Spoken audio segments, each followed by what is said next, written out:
오늘은 요한복음 19장 26절부터 27절까지의 말씀을 통해 사랑의 십자가라는 제목으로 함께 말씀 나누고자 합니다. 먼저 본문을 함께 읽겠습니다. 예수께서 그 모친과 사랑하시는 제자가 곁에 섰는 것을 보시고 그 모친께 말씀하시되 여자여 보소서 아들이니이다 하시고 또 그 제자에게 이르시되 보라 내 어머니라 하신대 그때부터 그 제자가 자기 집에 모시니라. 고난주간 셋째 날 우리는 다시 십자가 앞에 섭니다. 십자가는 우리를 놀라게 합니다. 왜냐하면 가장 약해 보이는 가장 고통스러운 자리에서 주님의 참모습이 드러나기 때문에 그렇습니다. 우리는 가장 고통스러운 순간에 자기 자신만 바라보게 됩니다. 다른 것을 돌아볼 여유가 없습니다. 나의 고통만이 가장 크게 보이고 나의 아픔만이 가장 힘들게 보이는 것이 바로 어렵고 힘든 고통의 시간입니다. 그런데 예수님께서는 그 고통의 시간, 어떻게 보면 죽음이 임박해 있는 그 시간에 주님은 자기 자신만을 바라보신 것이 아니라 다른 사람들을 보고 계셨다는 것입니다. 자기 어머니 마리아를 보셨고 거기에 있는 군중들을 보셨고 또 끝까지 그 자리에 남아있던 요한을 보셨다는 것입니다. 그리고 주님께서 어머니를 향해 여자여 보소서 아들이니이다 라고 말씀하시고 사랑하는 제자 요한에게는 보라 내 어머니라 라고 말씀하셨습니다.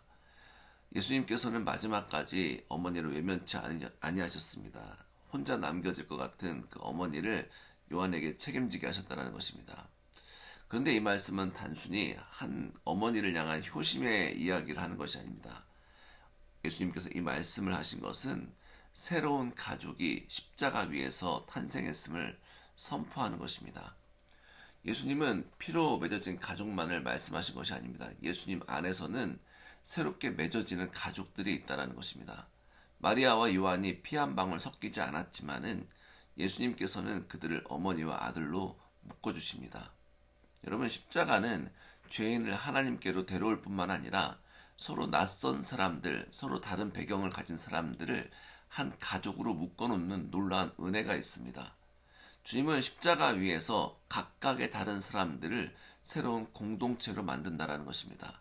그리고 그 공동체는 핏줄보다 더 깊고 세상적 이해보다 강하고 단순한 친분보다 거룩한 관계로 만들고 계신다는 것입니다.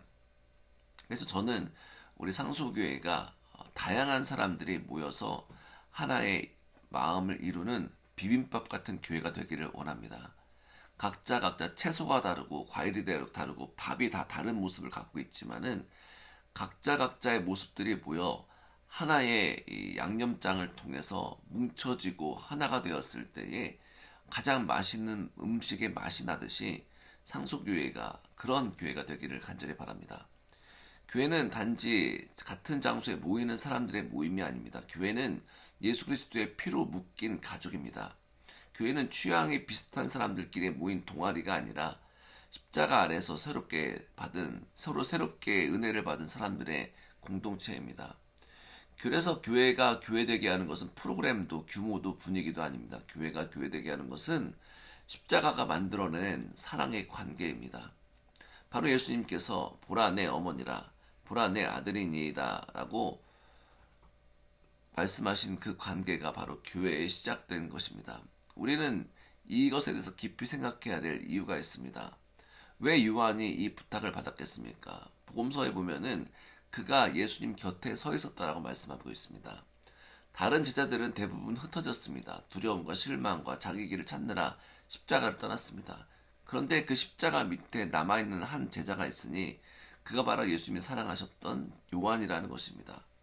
그가 완전한 사람에서 남아있던 것이 아닙니다. 담대해서 남아있는 것이 아닙니다. 사랑했기 때문에 남아있다는 것입니다. 이해하지 못하는 부분이 있어도 두려움이 있어도 마음이 무너졌어도 그는 십자가를 떠나지 않았습니다. 그리고 그 자리에 남아있었기 때문에 예수님의 가족의 부탁을 위임받은 것입니다. 여기에 바로 중요한 영적인 원리가 있습니다. 끝까지 십자가를 떠나지 않는 사람에게 맡겨지는 은혜가 있다는 것입니다. 끝까지 기도의 자리를 붙드는 사람에게 응답이 있다는 것입니다. 끝까지 은혜를 구하는 자에게 바로 주님의 은혜가 주어진다는 것입니다. 겉으로 보면 이게 짐처럼 보일 수 있다는 것입니다. 한 사람을 품고 책임지는 일, 교회 안에서 누군가를 가족으로 받아들이는 일, 약한 사람을 돌보는 일, 상처받은 사람 곁에 남아있는 일은 굉장히 큰 부담입니다. 그런데 사실은 그것이 은혜라는 것입니다. 주님은 십자가를 떠나지 않는 사람, 그 사람에게 당신의 사랑과 가족과 주님의 마음을 맡기십니다. 이것이 무거운 짐이기 전에 우리에게는 놀라운 은혜의 은총이라는 것입니다. 그래서 이것을 통해서 하나님의 눈에 띄어지는, 하나님의 눈에 발견되는 은혜가 있고, 그 발견되어지는 은혜 가운데에 주님의 폭포수 같은 은총이 우리에게 주어진다는 것입니다.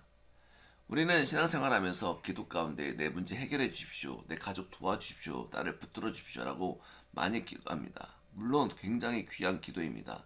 우리는 죄와 싸워 이겨야 되고 반드시 승리해야 됩니다. 그런데 예수 그리스도의 십자가는 거기서 한 걸음 더 나아가게 합니다. 이제 내가 누구를 품고 기도해야 되는가? 주님께서 나에게 맡기신 선한 이웃은 누군가를 묻는 것입니다. 왜냐하면 십자가는 단지 나를 구원하는 사건을 넘어서서 나를 통해 다른 사람을 사랑하고 다른 사람에게 생명을 주게 만드는 사건이기 때문에 그렇습니다. 그래서 우리 교회가 이런 질문을 함께 하기를 바랍니다. 나는 이 교회를 무엇으로 대하고 있는가? 나는 교회를 정말 가족으로 대하고 있는가? 모임인가? 나는 우리 성도들을 가족으로 보고 있는가? 아니면 불편한 사람인가? 나는 교회 안에 있는 약한 자를 부담으로 여기고 있는가? 아니면 주님께서 내게 맡겨진 사람으로 여기고 있는가?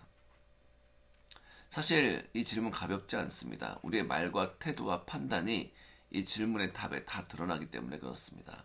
우리는 말로는 사랑한다고 말하고 사랑하는 가족이라고 말하지만 실제로 우리의 삶을 통해 보면은 또 그렇지 않다라는 것입니다.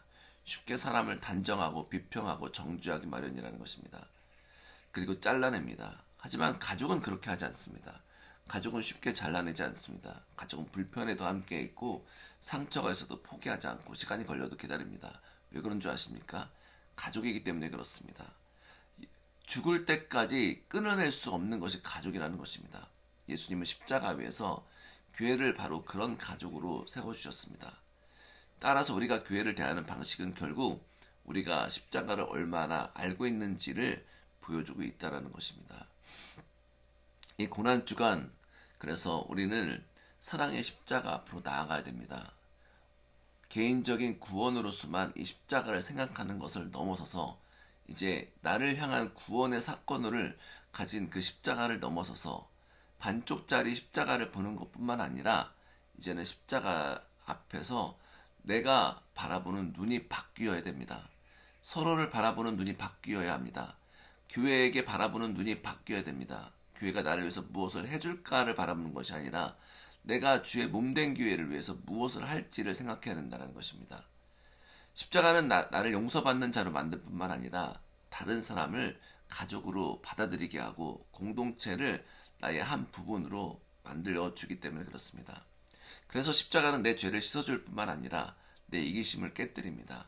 그래서 십자가를 진짜로 만난 사람은 교회를 대하는 태도, 공동체를 대하는 태도가 달라질 수밖에 없습니다. 사실 사랑의 십자가 쉽지 않습니다.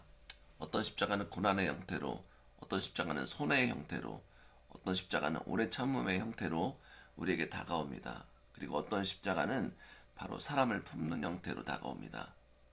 주님이 내게 맡겨주신 사람을 끝까지 품는 것, 이해되지 않는 사람을 위해서 기도하는 것, 상처 입은 사람 곁에 머무는 것, 내 기준에 맞지 않는 사람도 가족으로 받아들이는 것, 이 모든 것들이 바로 사랑의 십자가입니다.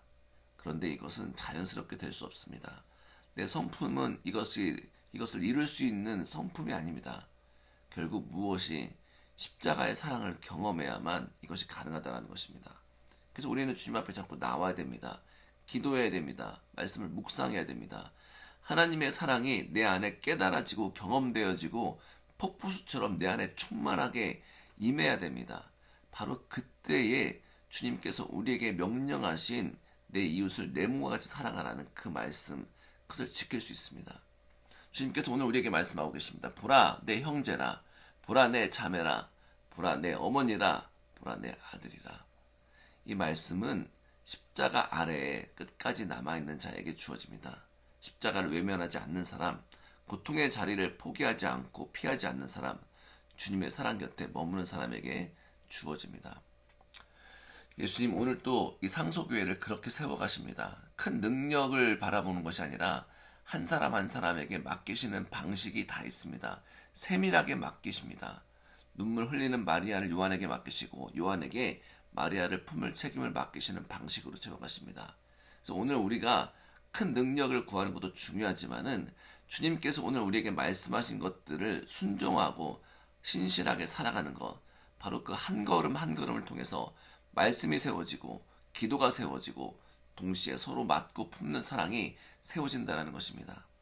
지금 우리의 상소교회에는 모든 것들이 새로 시작하는 마음으로 시작해야 됩니다. 뿌리를 내린 것이 사실은 거의 없습니다. 모든 것들이 과거에 있었던 일이고 과거의 이야기입니다. 하지만 이제 새로운 마음으로 새로운 심장으로 다시 시작해야 됩니다. 기도 하나의 벽돌을 쌓아야 되고 헌신의 벽돌을 쌓아야 되고 그리고 봉사의 벽돌을 쌓아야 되고 예배의 벽돌을 쌓아야 되고 찬양의 벽돌을 쌓아야 됩니다. 다시 하나하나 쌓아갈 때에 교회가 하나가 될 것이고 십자가의 열매가 맺히게 될 것입니다. 고난주간 셋째 날 우리는 십자가 아래서 다시 이 은혜를 경험하고 체험하기를 간절히 바랍니다.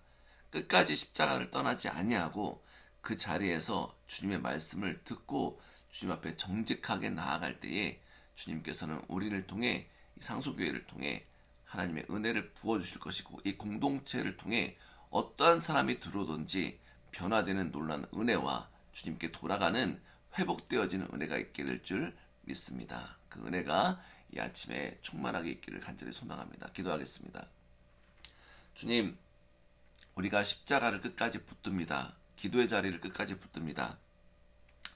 봉사와 헌신의 자리를 끝까지 붙듭니다. 무엇보다도 예배의 자리를 끝까지 붙들겠습니다. 하나님, 우리가 주님의 눈에 발견되기를 원합니다. 우리를 발견하여 주시고 주님의 폭포수 같은 은혜를 부어주시고 사랑을 부어주시고 그리고 놀라운 주의 능력을 부어주셔서 이제는 나를 넘어서서 나의 고통과 아픔에만 머물러 있는 사람이 아니라 이제는 아픔이 있는 자들에게 찾아가는 발걸음 되게 하시고 고통 가운데 있는 사람들과 함께 울어주는 자들 되게 하여 주시고 주님을 떠난 자들이 다시 회복되어질 수 있도록 기도의 자리로 나아가 기도하며 끝까지 주님의 답을 얻어내는 귀한 하나님의 백성들 되게 인도하여 주옵소서. 하나님, 이 교회를 세우신 목적이 다시 한번 새롭게 회복되어지도록 인도하여 주옵시고 이 고난의 주간 동안에 그 예수 그리스도의 십자가를 바라보고 끝까지 십자가 밑에 머물러 있던 요한과 같이 끝까지 예수님을 사랑해서 머물러서 주님의 놀라운 은혜와 사명을 받아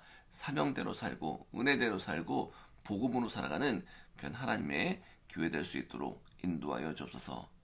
이 나라와 이 민족 하나님 지켜 보호하여 주옵시고 사랑과 그리고 주님의 놀라운 은혜가 이곳에 주님의 샬롬의 평강이 넘치도록 인도하여 주옵소서. 모든 일이 주 안에서 이루어질 수 있도록 축복하여 주옵소서.